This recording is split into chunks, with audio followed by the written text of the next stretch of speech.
We're going to turn our attention to the news that got everyone's focus this morning, which was Novavax and the $1.6 billion deal to produce 100 million doses of its vaccine candidate to fight COVID-19. Joining us now is Novavax CEO and President Stanley Erck, and it's good to have you back here.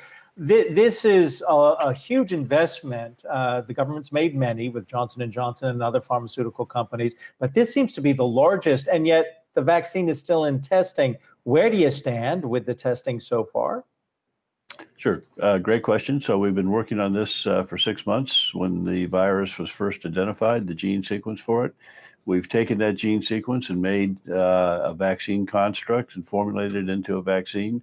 We do the normal processes, which would be to take it into mice and show that it is safe for the mice and generates a good immune response. And then we go to the next level, which is up in non-human primates. And so that's a series we take with all of our vaccines. Each one gets more expensive, and now we jump into humans. And all of those preclinical experiments typically are good predictors of what happens in humans.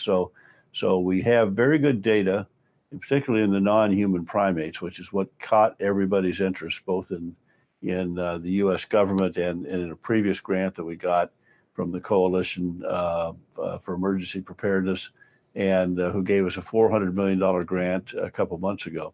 And the goal there is to get two activities going in parallel, very significant activities going in parallel that generally happen in sequence. And the first is to get into the clinical trial. We started the trial. We're halfway through the trial. We expect to have human data, results, safety, and immunogenicity, immune response, by the end of this month. That will lead us into a phase 2 trial starting in August. That will presumably lead us into a phase 3 trial, a large phase 3 trial, not only in the U.S., but additional trials to show efficacy in 3 or 4 other countries, all at the same time, all in the second half of the year.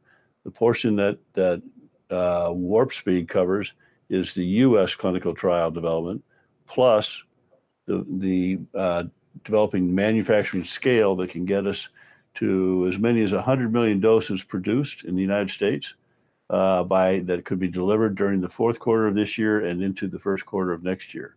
So that's what the money's being used for. Stanley, it's Julie here. Thanks for joining us again. So as we look at these 100 million doses, and as we look at this award, $1.6 billion from Operation Warp Speed, it's the largest that's been awarded as of yet. We're talking about a big job here, a lot of production of doses. Novavax hasn't come out with, you don't have a drug on the market right now, right? So how did you convince the U.S. government to give you this size of award to produce this vaccine? Well, there's a lot of confidence in the data that we've developed on other vaccines. We've just finished a really important phase 3 pivotal trial for an influenza vaccine. The goal there was to develop. Influenza vaccines are really important. There are 150 million of them sold every year in the United States, and they work less well in some years than in other years. And so the goal is to find a better one. We think our technology, which is the same technology platform that we're using for coronavirus, and we use for Ebola, and we use for RSV, is to take a recombinant protein, adjuvant it, and show that in a head-to-head trial against the best-selling flu vaccine, and show that we can make an immune response that's broader, that's more potent, and that we also get T-cell responses. And so we've done that. And so what you try to show is your vaccine is safe. You try to show it's effective, its efficacy, and you try to show that it is stable and scalable. And so our vaccine fits all of those characteristics, and that's unusual because most vaccines are missing one of those 4 factors.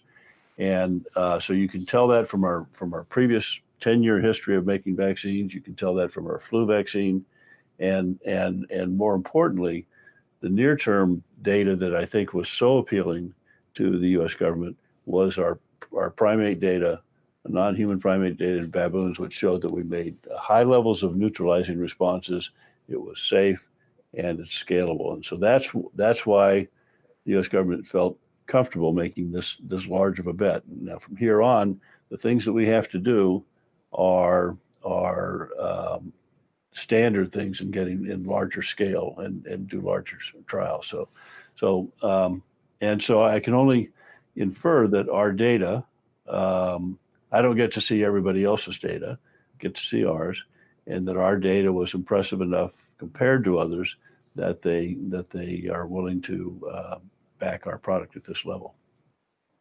Stanley, you walked us through the steps that you've taken in the clinical trial already, but once that vaccine is in place, how quickly would you be able to scale up? At a time when there is this global race for some type of treatment or vaccine for the coronavirus, I think there's a lot of concerns out there about just having access to the supplies and the resources. You've laid out the timeline for the clinical trials, but how quickly would you be able to scale up after that? So it's a great question, and that's why I said we're doing something in parallel that's often done in sequence. You usually wait to see the efficacy level and safety level of your vaccine, then you build large-scale plants. We're building the large-scale plants now. And so we're doing it not just in the United States, but in the United States, we're doing technology transfer so that we can scale from a very small scale, make it in 50-liter batches to 2,000-liter batches and multiple 2,000-liter batches. And that's how we get to our 100 million doses this year. In addition, we have just bought a facility in the Czech Republic, which can make 1 billion doses. And it's being outfitted right now so that will be in operation by the end of this year, so that in 2021, we can make 1 billion doses there. We are also in 2 other sites, 2 other countries, another one in Asia and another one in Europe, and we're also working with a group in India. So we're going to be a global production of scale of a couple billion doses, all within the next year. Okay, Stanley Erck with Novavax, the CEO and president. We are all counting on you folks succeeding in these tests, and we wish you the best. Hey investors, Zach Guzman here. Are you interested in learning more about the markets and getting the latest financial news? Well, then click right here to subscribe to our Yahoo Finance YouTube channel. Get the latest up-to-the-minute market analysis, big interviews in the world of finance, and information on how to manage your money every day wherever you are.